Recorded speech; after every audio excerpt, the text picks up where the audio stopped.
Friends, இப்போ Cola உருண்டை காரக்குழம்பு பார்க்க போகிறோம். இது வந்து கடலைப்பருப்பை ஊற வச்சுட்டு அது கூட கொஞ்சோண்டு இஞ்சி, பச்சை மிளகாய், உப்பு, சோம்பு, கருவேப்பிலை, கொத்தமல்லி நம்ம வடை செய்கிற மாதிரியே அரைச்சி எடுத்துக்கணும். இந்த மாதிரி உருண்டை உருண்டையாக போட்டு அதை எண்ணெயில் போட்டு பொரித்து எடுத்துக்கணும்.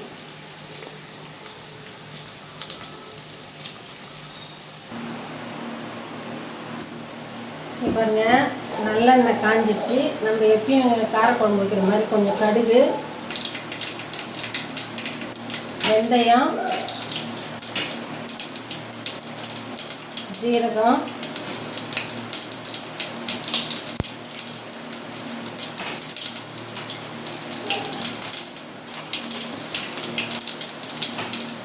பூண்டு பல்,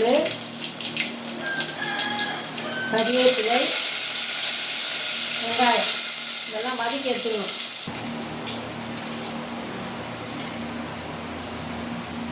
பாருங்க ஃப்ரெண்ட்ஸ், இந்த மாதிரி கோல்டன் கலரில் வரணும்.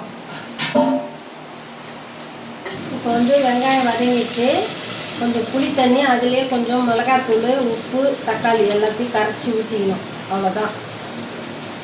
பாருங்க, குழம்பு இறக்க ஒரு 10 நிமிஷம் இருக்கும்போது இந்த உருண்டையை போட்டு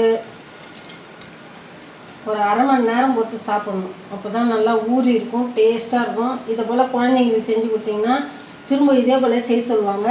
ஓகே, பாய். கோலா உருண்டை காரக்குழம்பு.